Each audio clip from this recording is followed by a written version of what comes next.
Hey folks, this is the Serving the Peace podcast. I'm your host, Brent Hardy. Welcome to the program. Not as always, Josh is joining me today. Guys, hashtag where's Josh? I found him. Yes. He's back. Hashtag right the hell here. In spirit. No, physically. Like, not in spirit. Yeah, actually sure. here. Sure, imaginary Josh. Yeah, like you're there. So I'm doing the show solo today. Right. Unless you can see Josh. Can you guys see him? Please tell me somebody sees him. Ah, no, he's real. Okay. Okay. Okay, I feel better now. I feel better. You've been a figment of my imagination for 2 weeks at least, so. You know, you missed 2 shows. I know. And not my fault. Well, no, it's okay. So, let's address it. I had to have a small medical procedure done. Not a big deal. I'm fine. Sorry. Hemorrhoids. Yeah, it wasn't hemorrhoids. But no, so. We can talk about it. Once. It's just the two of us. It's really not. I mean, like, literally not. Okay, I'm just kidding. And I had to have... No, you know what? It's a family show. I'm not going to make that joke. Anyway, no, I had a small medical procedure. No big deal. I'm fine. But everything's fine. So I was... the first show I missed, I was just wiped the hell out. And probably would have sat here, like, falling asleep the whole time. So felt that wasn't really fair. The second one I missed. I don't know if I really invited So you the second one I didn't miss. Let me rephrase that. I didn't miss as much as I was not invited or informed of it being done.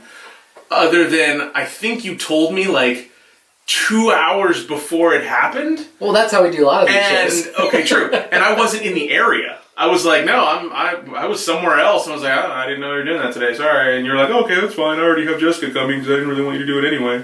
That's not what I said. That's not what I said. It's what you meant. It's what you meant. I'm taking that. Oh, it's all about what we make now. It is what you meant. Oh my gosh. It is all about what you mean. All right, it's about what you mean, not what you say or put on Twitter and then get canceled for. It's about what you... No, it is about what you say. Actually, it doesn't really matter what you meant. It matters what you say and what I take and then twist to my own ends. Really what it matters is who it came from. And their political beliefs. That does seem to be... But before we Can you tell we're segueing into a point here? Yes, but before we go jumping headfirst into that... All right.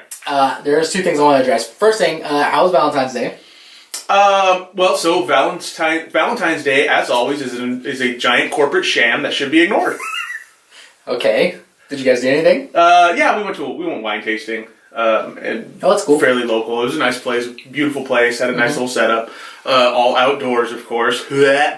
So I have a friend who's very serious, right? Like he's just, you don't know this guy. This guy I went to high school with, and actually him and his wife both went to high school. So she gets on Facebook. You know, people wish each other like Happy Valentine's Day, Happy Birthday, whatever. She gets on there and wishes her husband Happy Sunday, just a normal Sunday. Can't believe you've had so many Sundays together. Okay, that's funny. I actually think it's really. And I can already tell. I'm like. Yeah, he doesn't do Valentine's Day. Like he's just such a serious, like solemn guy. Like it's so funny. I think people who go on social media and wish their spouse, who they're probably laying in bed next to, a Happy Valentine's Day is really weird. Hey, for some people, it's a validation though. Like it's like showing off your wife. You know, like only this time you do it on social media instead of taking her to some event and like do the swirl. You know, like some people that's what they do. You know, like I don't necessarily like it, but when my wife does it for me, I feel a little warm and fuzzy on the inside. Really? I like it's it. Weird. Yeah, it's one thing when it's like an anniversary, because then it's more of the, hey, look how long we've been together, especially considering the divorce rate in this country. Yeah. You know, it's wow, we're beating the odds because we've lasted more than 6 months. I think it's 6 months and then divorce. Is that the rate now? I don't know. It is if you're in Hollywood. So, but so I get that one. I kind of get birthdays because not only is it a, acknowledgement for you to say it, it's also acknowledgement of that person and the anniversary of them being 1 year closer to death. I just have such a downer viewpoint on all this stuff. No, but so those I get. But Happy Valentine's Day to so-and-so, I love you so much. Just turn over and say it to them. They're right there. Yeah. It's so weird. So weird. I almost got trapped on Valentine's Day. So my wife and I, we've been married for 4 years now, been together for 5. And so Valentine's Day is coming up, and I'm looking at her. I'm like, "Hey, did you want to do something?" And she's like, "Oh no." Actually, she started the conversation. Okay. And I was like, "No, I didn't really have anything planned. No ideas." And because we're kind of at that point where, we'll spend the day together. But the truth is, if you're doing it right, every day could be Valentine's Day. Thank right? you. You know what I'm saying? Like, why do I have to get you flowers on February 14th? Why shouldn't I just get you flowers all the time at random times? Yeah, and say I love you? And I, not to brag, but I do. Every once in a while, I'll just bring home flowers just for no apparent reason, just because I know she likes it. Mm-hmm. And then she doesn't put them in a vase or do water or anything. She just lets them die on the counter. So I put them in a vase and water and just redisplay them. But, do you hear the bitterness in that, folks? Oh my God. So anyways, so it goes all the way up till the 13th. Mm-hmm. And I'm at work and I'm busy, but the 13th was my Friday. And she finally texts me and she's like, oh, by the way, just so you know, I know we discussed not getting each other something for Valentine's Day, but I got you a little thing. Just a little thing. I'm like, oh, crap. Because I really did. I didn't buy her crap. That joke is just too easy and I'm just too good to make it. Yeah, well, shut up. So, here I am. I get off late at night, so I'm coming home. And I'm like finding the $1 store that's open that late at night. And I'm like, okay, cool. So I got the card and got some flowers because, they always got random stuff up there. There were 12 other cops standing there getting stuff for their wives. Yeah. Bunch of, some high schooler, his girlfriend, here's $5, whatever it is. And so I ended up getting her all stuff. And so the next morning, she's all kind of full of herself because now it's all displayed. She has a big old card for me and a little box with a gift. She's like, I know we talked about it, but, it's just a little thing, da-da, and she thinks I got her nothing. Mm-hmm. And so I opened it up, and it's actually this T-shirt. Oh, okay. So she got me a T-shirt and a card, not a big deal. And so I got her flowers and a card, and made you feel warm and fuzzy on the inside. So that was it. But the point is, though, I was literally this close to making the big mistake we always warn. Fellow men always warn themselves, don't do this. When she says she doesn't want anything, get her something anyways. And I was literally this close to doing that. Yes. So, that was a close one. Yeah. Can we talk about, just for a second, and I know this is way off on a tangent, when and why were flowers deemed an appropriate sign of I love you? Wait, think about it. Think about it just for a second. So you give your wife flowers. This is my physical representation of my feelings for you. Something that's going to look really pretty for 2 weeks and then die and be thrown away. Think about that. I don't know. That is a horrible, way back representation of how you're supposed to feel about somebody. So, that being said, I got my wife a flower. No, I got her, it looks like a flower, but it's actually gold, and so it's permanent. It's forever. And so I was like, so this is forever my love for you. Thinking about things where you start thinking about it and wondering. Because I'm that corny. And you start wondering where they came from. Yeah. Who came up with ties? A stupid necktie? No, I know that. Satanists. Okay. It had to be. It had to be. Sadistic. This idea. God-awful. I'm going to wear a t-shirt. Okay, I'm going to put flaps on the top of the t-shirt. I'm going to tie something around and go under the flaps on the t-shirt. I'm pretty sure it was women. It was a woman in response to whatever guy created the bra. I'll show him, you son of a bitch. Yeah, that's it. Yeah. We're going to be uncomfortable, then so are you. I hate ties. It feels like a weak midget trying to strangle me all day long. It's God, it's awful. It's I hate ties, man. Oh, now I'm imagining it. Get off my neck. Just a tiny person holding on to you all day long. Get off my neck. But really weak. So get off. So okay. Speaking of weak midgets, they had the impeachment this week. Okay, that's a terrible segue. That was a horrible segue. Okay, so all right. So fine. Since we have to talk about it, how do you impeach a private citizen? So that was the two things that I kind of pointed out. I don't get One, remember Richard Nixon resigned the presidency to avoid the impeachment. To avoid being impeached because he did something wrong. Oh yeah, which is funny because it's not even holding a candle to what we've seen done in the last 20 years. But essentially, what it was is he was spying on the Democratic Party. Yeah. Okay, and he got caught. He knew he got caught. He knew he was facing impeachment, and he resigned before he can be impeached, which I thought was an honorable thing to do. I screwed up. I made a mistake. I'm out. I mean, as far as spying was dishonorable, owning it, as far as just owning it, I screwed up. I did a terrible thing. Yeah, I get. I mean, honorable is a kind of a stretch. Well, honorable might be. But I get what you're saying. Is he owned up to it and was like, okay, I screwed up. I'm going to dip out. Yeah. And we see this in the public and private sector as well. People quit before they could be fired because they made a mistake and stuff. I get that. Or they resign saying, look, I made a mistake. And I think it's about, most of the time when you see somebody quit and they're about to get fired, it's in order to keep some kind of, retirement benefits, stuff like that. Yeah. So it might have something to do with that, too. Yeah.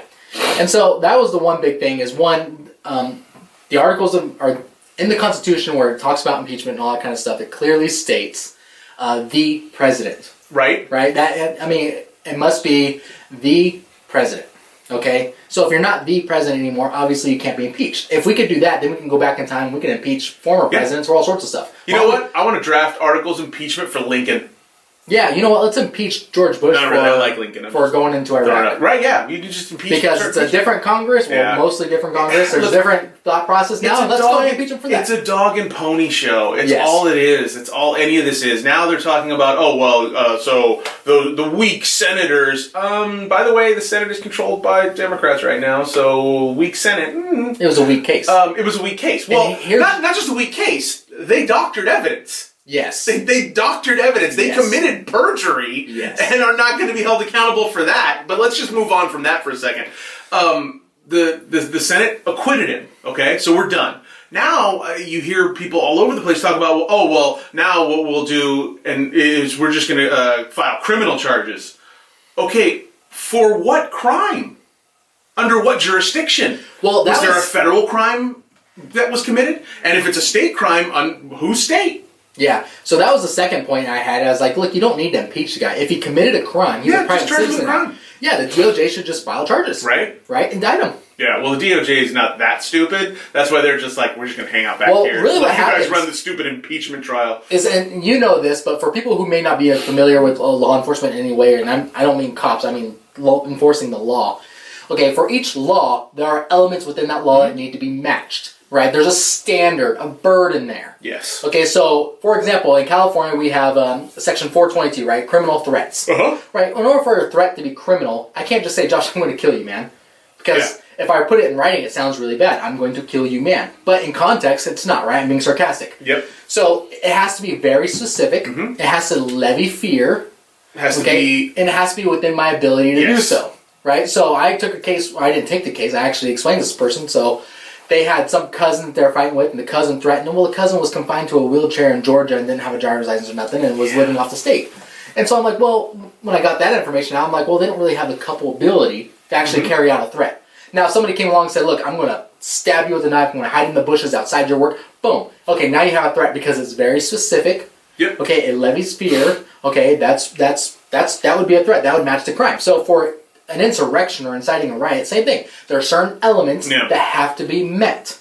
Okay, and the truth is it just wasn't there. Okay, the burden of proof for an impeachment is a lot lower than a burden of proof in a criminal hearing. And so I explained that. I was like, look, if he really did something wrong, okay, and I supported Trump, but I don't support him to the point where if he's committing crimes, he shouldn't be indicted. I think everyone should be... Absolutely. Everyone should be held accountable. But if you really committed crimes and you could really put that case together, you don't need to do a phony impeachment.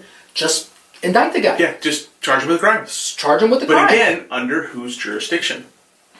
It would be under federal jurisdiction. Would it be under federal because it was the Capitol building? I think so. Yeah, I guess so. I mean, it was an insurrection against... Well, and then what are you charging? I see what you mean, though. If you're confused by this, what he's referring to is the Washington, D.C. would be like the geographical... Yes. Then there's the state of Maryland, and then there's, so Washington, D.C. is not part of the state of Maryland. Washington, D.C. is its own. So, and D.C., if you've never been to D.C., D.C. is a really confused... I would hate to be a cop in D.C. because jurisdictionally, it is a nightmare. Because you have D.C. Metro, then you have Capitol Police, then you have, what is it called? All the monuments... Oh, monument police or whatever. Well, they have their own type of police. There's federal police that look after monuments and state parks. And there's specific police for the Capitol Mall. I forget the name. I'm sorry. If somebody can think of that and email it so I remember, that'd be great.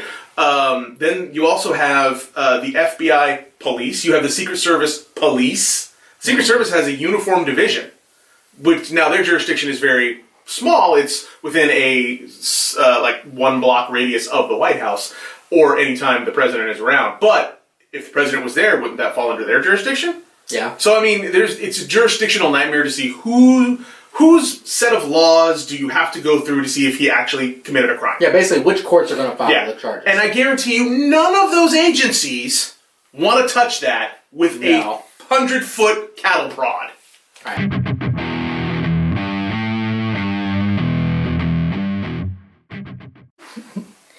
So handsome. That's weird. You're so handsome.